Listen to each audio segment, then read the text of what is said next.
What's up, guys? It is your boy Samoan Fan 101, and today we are going to be looking at 3 Star Wars movies. I just finished watching Rogue One. Hopefully before 7 o'clock is when I'll have all 3 reviews up, or at the very least, at some point today, all 3 reviews will be up, even after 7, as long as I get to watch the movies, because like an idiot, I decided to waste time, and now I'm cramming it all in one day. So, good luck to me on that one. With that being said, this is another edition of Star Wars Mania. This time I'll be reviewing Rogue One, a Star Wars story. The first movie from the franchise, not initially called Star Wars. It's Rogue One first, and then, Star Wars and all that. So,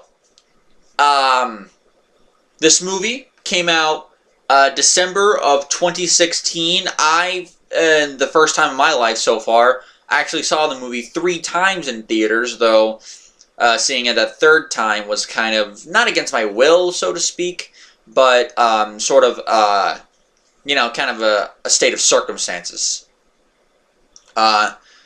This movie was directed by Gareth Edwards, who had only been in charge of really a few other movies before this. In 2015, he did Monsters Dark Continent. He was an executive producer on that one, which was a sequel to 2010's Monsters, which he wrote and directed.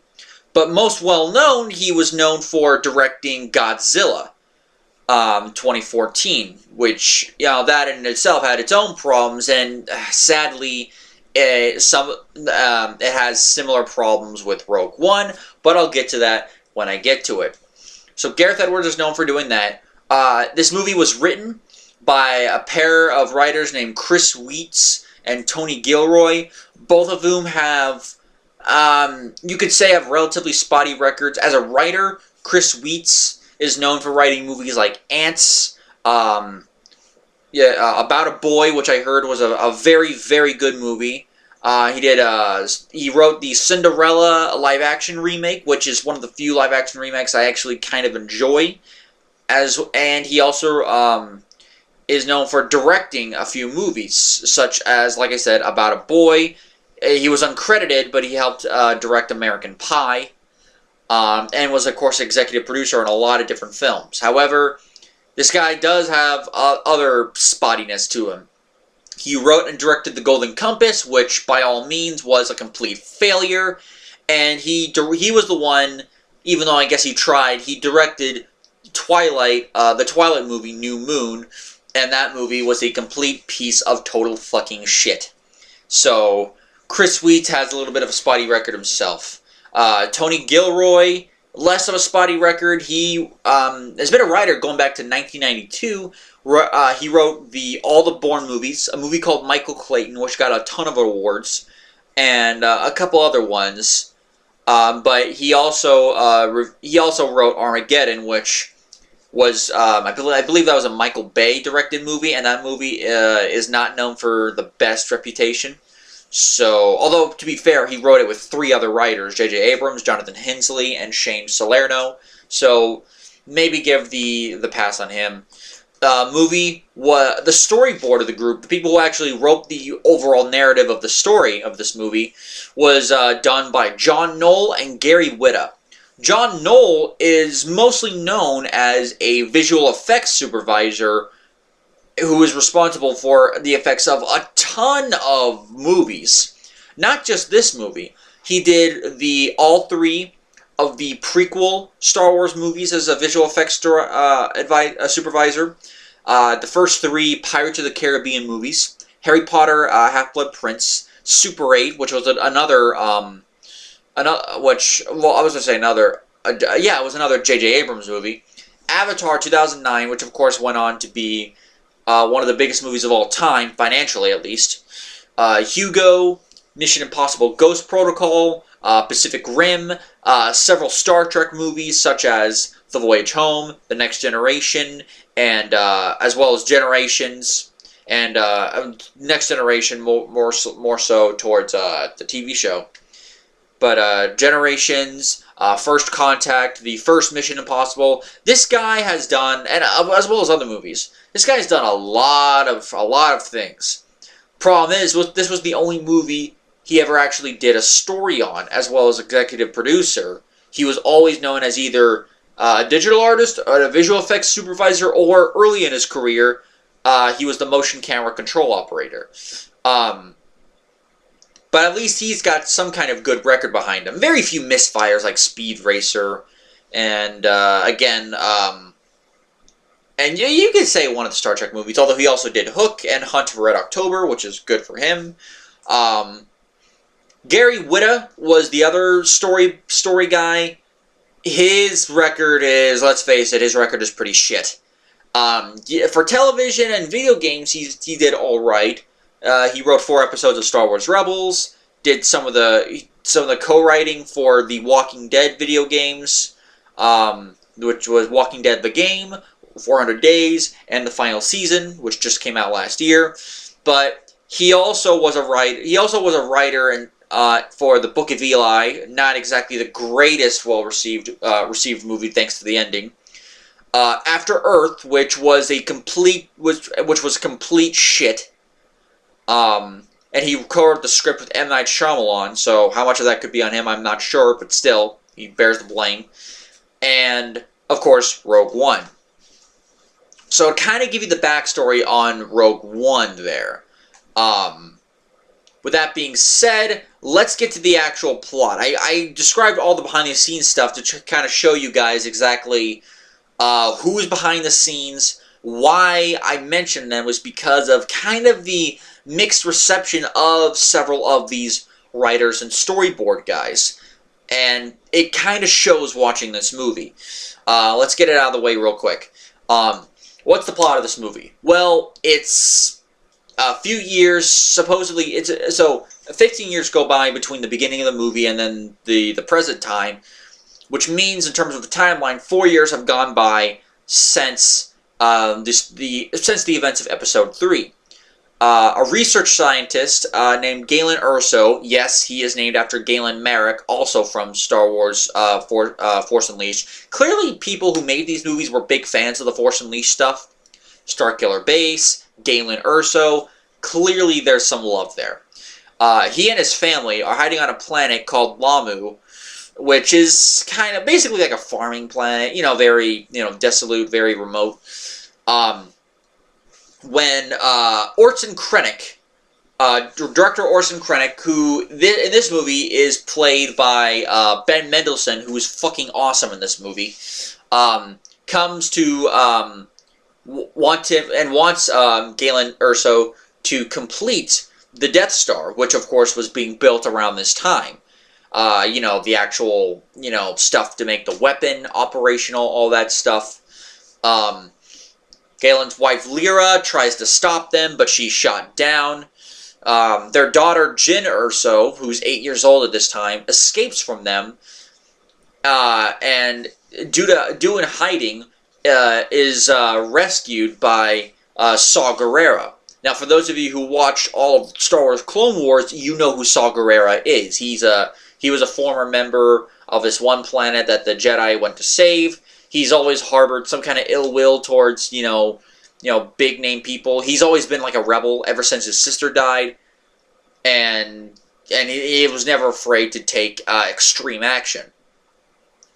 So Galen's taken to complete the weapon. Lyra dies, of course, and Jyn, goes off on her own with Saw Gerrera, played in this movie by Forrest Whitaker. 15 years after, a cargo pilot by the name of Bodhi Rook, who's played by Riz Ahmed, he defects from the Empire in order to send a message to Saw Gerrera. Problem is, Gerrera by this point has seemingly gone insane, or at the very least is just a fucking nut job, and doesn't really trust him. During this time, a guy by the name of Cassian Andor, who's a captain in the Rebel Alliance, played in this movie by Diego Luna, gets information about exactly what they're building. They're building a giant, what's said to be a planet killer using kyber crystals from a planet called Jedha. And of course, whenever I hear this name now, I can't think of Jeddah. I always think of Jeddah, Saudi Arabia. Thank you, WWE. Moving on from that, a little bit of horse shit from, Saudi Arabia. Cassian Andor helps, well, not Cassian Andor, but his droid, K2SO, frees Jyn Erso, who was going under a new name, from an Imperial place, and the rebel leaders basically recruit her in order to find her father and rescue him from the facility, so that way this weapon will, basically stop being completed. Of course, while they're about to go, Cassian Andor receives orders from one of the military leaders saying that he's not ordered to extract him, but to kill him. Why this is, even though they know that Galen Erso is working against his own will, that's never explained. They're like, no, you gotta kill him. He's gotta die. Yeah, another little kind of flaw there that's never explained. Moving on. And by the way, this is right before the events of Episode 4, so they're meeting on the fourth moon of Yavin 4. Jyn Erso, Cassian Andor, and K2SO, who is an Imperial droid that was reprogrammed, travel to Jeddah, or the moon of Jeddah, I should say, as we see the Empire is actually taking kyber crystals. A fight ensues in Jeddah City. Before that, Jyn Erso is rescued by two members of what's called the Guardians of the Wills, who are supposed to be guarding the Jedi Temple on Jeddah. But of course, they've taken the temple, so now they've really got nothing to guard anymore. These two people are a blind warrior named Chirrut Imwe, played by the always amazing Donnie Yen, and a guy named Baze Malbus, who in this movie is played by Jiang Wen. Both of them clearly Asian by their names. Jyn, of course, makes friends with them, but with the exception of K2SO, they're all taken by Saw Gerrera and his men after a little skirmish between Saw Gerrera's men and the Empire. Jyn meets up with Saw Gerrera, who has seemingly regained at this point some measure of actual will. Like, he's not so much like a fucking nut job like he was early in the movie. And of course, thanks to Bodhi Rook, he has the message from Galen Erso telling her about the Death Star, and that he's placed a weakness within the reactor core of said Death Star. So that way, once you blow into it, the Death Star will be destroyed. Of course, this does help explain one of a little bit of flaws, quote unquote, that people would say, like, why is this even possible? Well, it took 39 years, but they did explain it. There was an intentional design flaw that Galen Erso put in there as a way of kind of fucking over the Empire. And of course, the information to the Death Star plans they have to get are on Scarif. Afterward, well, actually not even afterward. During this time, Krennic, a CG'd faced Grand Moff Tarkin with a sound-alike, go to Jeddah and actually and destroy Jeddah City without destroying the planet, as Krennic straight up says, yeah, you can destroy the planet. Most of these guys, they take Bodhi Rook, who was being held captive by Saw Gerrera, with them, and by them I mean Cassian, Jyn, K2, Chirrut, and Baze. They took Rook, and they leave aboard their own ship, but of course at the cost of the death of Saw Gerrera. While this is all happening, it's revealed that yes, Galen Erso's Bodhi Rook came from Galen Erso's vicinity on a planet called Edu, and and Krennic goes in order to basically check shit out. And the reason why he does that is because there's clearly a rivalry going on between Director Krennic and Grand Moff Tarkin, who controls the Death Star. Sorry about that. Krennic helped build the actual weapon of the Death Star, but Tarkin was the one who conceived of the idea, reconceived of the idea to create the Death Star. Which is hilarious, considering that it was clearly shown in Episode 2 that the Death Star was an idea way before Tarkin, so I guess they're both stupid. So they go to Edu. All the guys, good guys and bad, go to Edu. And while they're there, the plan of Cassian to kill Galen Erso is taken out of his hands, because the Rebel fleet goes there due to losing contact with the Rebels. So a small Rebel group goes there to attack the facility. Galen Erso dies, though not without seeing his daughter one last time. Krennic barely escapes, and everyone kind of regroups. They go back. The good guys, go to Yavin 4.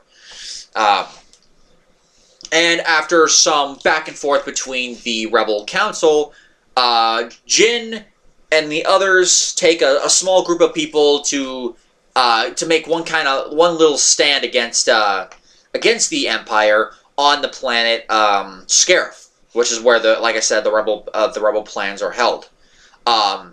Eventually, a guy named Admiral Raddus, who is kind of like your insert Admiral Akbar here. They go to fight on Scarif, and through a bunch, and of course Krennic is there, and through a bunch of awesome battle action in the last third of the movie, pretty much everyone dies. Bodhi dies, Baze, Chirrut, they all die. K2SO sacrifices his life, his droid life. And Jin and Cassian eventually, after a while, get the plans up onto transmitted to Admiral Raddus's ship. Meanwhile, while the climax is going on, Grand Moff Tarkin, as well as an Imperial fleet led by Darth Vader. Yes, Darth Vader is here in this movie.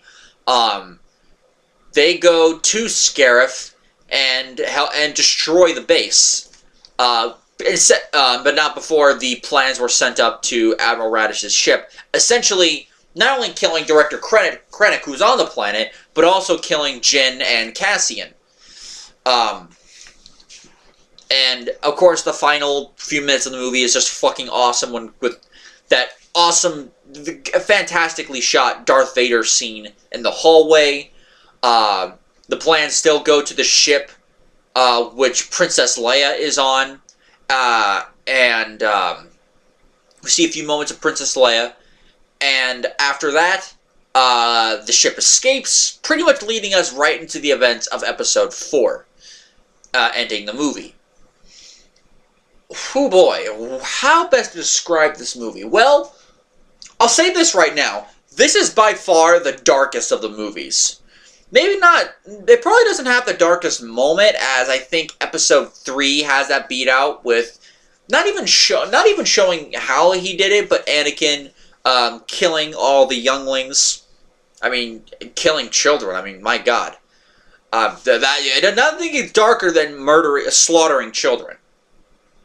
But this movie is pretty dark because basically everyone dies, and when you think about it, anybody who didn't die in this movie dies later on. Vader dies in Episode 6. Tarkin dies at the end of Episode 4. All those rebels that escaped with the plans, they all died at the beginning of Episode 4. The only one who doesn't die at all so far is Leia. And apparently, real life took care of that because she died not long after the release of this movie. So, yeah. Basically, everyone dies, the end, go fuck yourself. Okay, maybe it's not that bad, but still. So, okay, how about, okay, so get to the good points of this movie, because there are plenty of good points. The acting from several of the characters are pretty good. The villains probably have the best acting. You have James Earl Jones returning in, granted, 2 scenes as Darth Vader, but he still returns. And while he sounds a little bit more British, as Jones is clearly older by this point, it's still James Earl Jones, so I'll take what I can get. Ben Mendelsohn, who plays Krennic in this movie, is fantastic. The way he can like shift from angry to like very calm is quite cool. I don't know who they got, but whoever they got to play Grand Moff Tarkin did a very good job with the voice. And speaking of Tarkin, the CG on his face. Now, some people have said that the CG looks like crap. People have said it looks good enough for what it is. Me personally, I'm on the side that it's good enough for what it is. It doesn't look overly expressive, considering that this is based off of Tarkin's design from Episode 4, and so, yeah, they really got the look of him right. They got the voice of him right, and it's just very cool to see Tarkin again in another movie. As, of course, Peter Cushing died back in 1994, way before any of the prequels came out. You had good acting from the guy who played K2SO, who in this movie was played by Alan Tudyk. Mads Mikkelsen, who played Galen Erso, for what it was worth. I thought he did a decent job in this movie. And of course, a lot of the returning actors, minor characters from the Rebellion. A lot of the returning actors came back for this movie. Jimmy Smits, who played Bail Organa in Star Wars Episodes 2 and 3, comes back as Bail Organa in Episode 4. Episode 4 comes back in this movie, I should say. It took place right before Episode 4, so forgive me. Heck, even near the end of the movie, he straight up says that he has to go to Alderaan in order to show people, hey, we're going to be at full-scale war with the Empire. There will be no peace. And in a conversation with Mon Mothma, who once again is played by Genevieve O'Reilly, they make mention of Obi-Wan Kenobi by just simply calling him the Jedi. And they even make mention of Leia, saying that Bail Organa would trust her with his life. Anthony Daniels also reprises his role as C-3PO, who makes a cameo appearance in this movie along with R2-D2. And speaking of the cameos, I gotta mention that there are several little Easter eggs and cameos in this movie. If you've watched if you watched Star Wars Rebels, there's two little cameos. One is a voice cameo while they're on Yavin 4, right before the battle on Scarif. And you can hear in the little voiceover saying, Captain Syndulla, report to the hangar immediately. And of course, if you've seen Star Wars Rebels, you know they're talking about Hera Syndulla, who was essentially the leader of the Ghost Crew. And speaking of the Ghost Crew, you actually see the Ghost ship in this movie. Granted, it's only for a few seconds, but you see it in this movie when all of the ships arrive to fight on Scarif. It's a nice little cameo. Darth Vader, another cameo. Darth Vader, not Darth Vader himself, but where he's at. He's on a fiery lava planet. And of course, by looking at the scene selections, and I figured this out when I saw the movie, they're on the planet Mustafar. Why are they on Mustafar? Well, that's where Anakin got cut up by Obi-Wan Kenobi in Episode 3, and essentially truly became Darth Vader. Granted, the pieces were built on Coruscant, but basically the beginning transformation of Darth Vader happened, the true transformation of Darth Vader, you could say, happened on Mustafar. So you had a lot of those. You had the cameo. You had another cameo, which was the two guys. If you remember the bar scene from Episode 4, where Kenobi cut off that one alien's hand, and the one guy is like, he doesn't like you. Yeah, those two guys make a cameo in this movie as well. So there are a lot of good, cool cameos. The cinematography is incredible. I love the special effects. Of course, are great. I love the imagery in this movie. There's just certain images that really look cool. Usually having to do with the Death Star. The Death Star, how it can look in space, I like how it looks. It's not just a ball, kind of like how it was in episodes 4 and 6. In this movie, you see it upside down, you see it from a distance, just the way it's shot. Oh man, it looks cool. Especially when you see it from Scarif. There's 2 points of views you see it from. One is when you see it from the horizon, another when Krennic is, right before Krennic's death, he sees the Death Star from a distance, and the way it's shot, it just looks fantastic. Whenever the Death Star uses its beam to destroy whatever area they're destroying, whether it's Jedha or Scarif, I love the explosion effect of it. Not just the fact that the effects look great, but also you get to see like an overhead view, and the overhead view looks fantastic in this movie, both from Jedha and from Scarif. They look awesome. Also, and speaking of, I mentioned cameos earlier. Speaking of that, one cool thing is this movie. Well, first of all, this movie has probably the best space battle sequence going back to the prequels. Going back to, honestly, going back to probably episode 4. I enjoyed the fighting in episode 6, but I really enjoyed, this is probably the best space battle sequence since the final battle sequence of episode 4. Some have come close, like Return of the Jedi and Revenge of the Sith, the beginning of Revenge of the Sith at least. But this had a very fantastic space battle sequence, and part of what made it so authentic was that they used certain bits from the old movies, from episode 4. Unused footage, I mind you. They didn't use footage and it seemed like off point. You could tell like which people were from the new movie and which ones were from the old one. But I liked how they kind of meshed it in there, kind of giving it more of a kind of like a nostalgic feel to it. That I liked. What about some of the, and like I said, and so I mentioned earlier about the acting. All the villains did great. I thought that, like I said, K2SO was great. I thought Donnie Yen as Chirrut Imwe was awesome.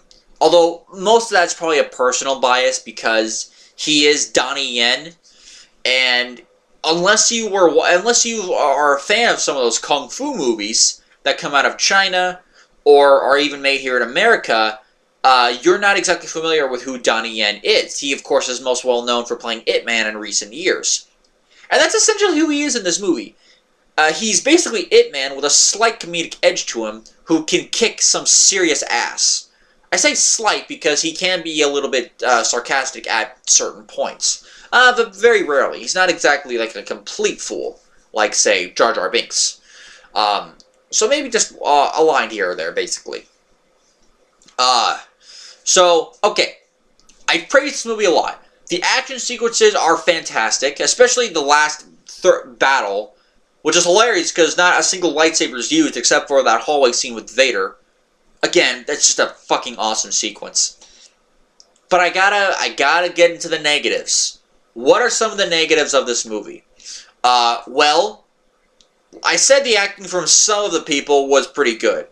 Not all of the acting was really great, though. And sadly, it has to do with some of the main 2 actors of this movie. Felicity Jones as Jyn Erso and Diego Luna as Cassian Andor. Now, let me get this thing perfectly straight. I am not saying that these 2 are horrible in these roles. They're not shitty. It's not shitty in terms of the acting. But it's 2 things. First of all, the writing for these characters isn't really the strongest. And even when it does play to its strengths, it's not always the best. Sometimes it's good, but not always the best. Felicity Jones as Jyn Erso, she does a decent role in this job in this movie, but and honestly, I have to put at least some of this on the blame of Gareth Edwards. If you've seen Gareth Edwards' 2014 Godzilla, you'll know that Aaron Taylor Johnson does not give a stand-up performance like he's usually done in the past and since then in other movies. He kind of gives a so-so performance. Same thing with Felicity Jones in this movie. She kind of gives a so-so performance. Not as so-so as Aaron Taylor Johnson. She does a slightly better job than he did in that movie. But and really the scenes where you actually feel some real emotion for her is when she sees her father on the hologram and when she sees him die, which maybe that has to do with more with Mads Mikkelsen or Mikkelsen, however the hell you say his name. But I don't know. It just doesn't work right. So she's not bad. She's just not that interesting. Which is weird, because she should be interesting, but and maybe that's part of it, she's just not that interesting of a character. The interest comes from her dad, and if you have to rely on your dad from an interesting character, then that's a big flaw. And again, that was the exact same weakness from Godzilla 2014. The fact that Aaron Taylor Johnson's character of Brody, that was all of his drama came from his dad. Now, granted, he and his dad actually spent on-screen time together, but still, his big thing was that a lot of the drama came from his dad, and when his dad died, he kind of just became another character who wasn't that interesting. He was only interesting because of his dad. Same thing in Rogue One. And I absolutely hate that fact because Gareth Edwards directed both movies. So there's a problem there. Speaking of uninteresting characters, you thought Felicity Jones was uninteresting. Oh boy. Diego Luna as Cassian Andor. Once again, Diego Luna, for what it's worth, does an okay job in this movie. But again, he's not an interesting character. Even less interesting. Jyn Erso has a sort of interesting backstory. Cassian Andor could have an interesting backstory with him being basically fighting in war since he was 6 years old, which means he's probably like what, 21-ish, maybe in his early 20s, like Jyn Erso is at this point. But still, he's not that interesting of a character. He really isn't. And it really hurts your movie when the two main characters you're supposed to be performing, or not performing, but rooting for, aren't that interesting. It really hurts the movie. And it's a major, major problem that your main two actors are the biggest problems with this movie. Another problem with this movie, and while I might not have felt it this time, it is a problem. Because the movie, in the beginning at the very least, goes a little bit too slow. A couple interesting moments here and there, but you could have cut out a scene or two, and this movie would have been okay. They really needed to keep the movie going, is what they really needed to do. But the beginning of the movie felt a little slow. And this goes back to my theater experiences on this movie. I watched it the first 2 times in theaters. By the time I watched it the third time with a friend, there was a problem in the movie. And that was the fact that I was dozing about halfway through the movie. Because not only did I know what was going to happen, but it just wasn't that interesting. Scenes were drawn out. It just didn't work that right. Speaking of actors, while I do like him in the movie, Riz Ahmed as Bodhi Rook just didn't.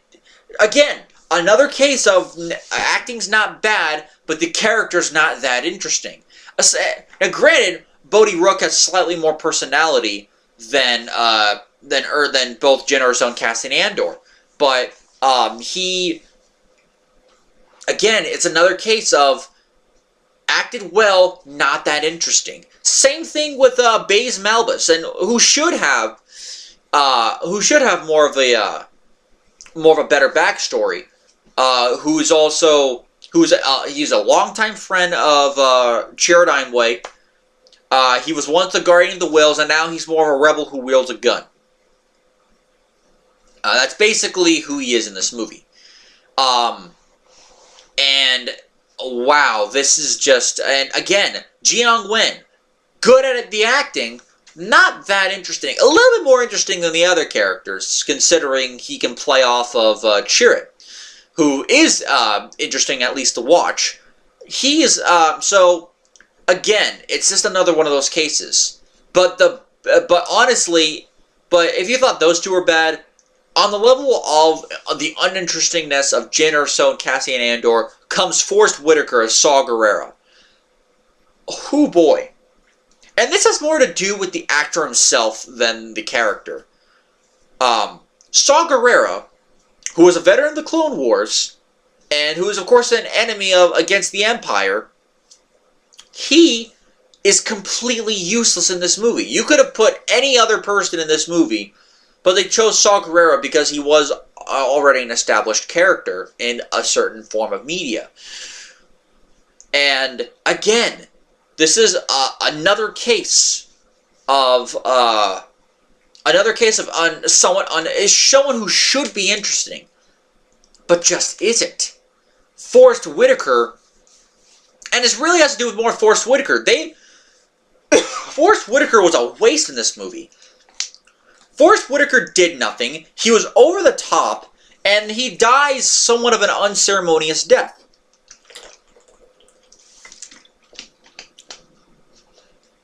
On top of that, again, I mentioned earlier in the movie how he seemed to be crazy as shit, like completely out of his mind. But then later when he meets Jyn Erso, he seems like a normal guy who seems to be a little bit tortured. One other thing I have to... So, yeah, the way they handled Saw Gerrera was not good. One other thing I have to complain about in this movie is... it has to be... well, we all know the scene. The Borgalit, whatever, however the hell you want to say it. It's when Bodhi is being taken by Saw Gerrera and his men, and Borgalit is basically a giant alien-looking thing that could, like, suck the mind out, or not suck the mind, but suck information out of a person. And, let's just say that, yeah, let's just say that that scene was completely fucking useless. I mean, nobody wanted that scene. I don't think anybody wanted that scene. People complained about it. I'll complain about it. Looking back, I really did not like that thing. It was useless. It looked fucking disgusting, which I guess was the point. But again, there was no point. There was no point in having that thing in there other than just to show off the effects and to show off how crazy Saw Gerrera is, which is hilarious considering we see some level of humanity later on. I don't get it. So yeah. Look, despite my complaints of this movie, and they are serious ones, there's enough, similar to kind of like episode 2, there's enough good stuff to kind of get through the movie. Like I said, the acting itself is not bad, it's just the characters themselves, not everyone is interesting. The villains really steal the show here in the movie. That, and in my opinion, Donnie Yen, because Donnie Yen is the fucking man. It is a really good story. I'm saying it right now. It is a very good story. There's a couple funny moments in there, like how there's a planet called Wobani, which is clearly an anagram of Obi-Wan. The return of previous actors from both the original and prequel trilogy, that was enjoyable. The CG for Leia's face was okay. It looks good, at the same time, it doesn't look good, if you can believe it. They did a much better job with Tarkin in this movie, but Leia, clearly not all their effort was on Leia, even though she's the lasting image of the movie when it ends. So yeah, complaints I had, but this movie is still a good movie. I'll give it a 7 out of 10. It's not a perfect movie, and it could have been much worse, but it could have been much better, but again, it could have also been much worse. As a Star Wars movie, I thought this was a useful rendition of the saga, a movie that a lot of people I think would have liked to have seen because they did rewrite history now that Kyle Katarn is out, so they had to do something about the story. So, for what it is, I still enjoyed the movie. I enjoyed the action. If you have, a couple hours to spare, go ahead and check it out. Next time, which will be pretty soon, I bet, I will see you guys when I review Star Wars Episode 8, The Last Jedi. Ooh. This review is almost 40 minutes long because I had to look at the backstory of all the guys. Prepare for a long one next time, guys. I'll see you later.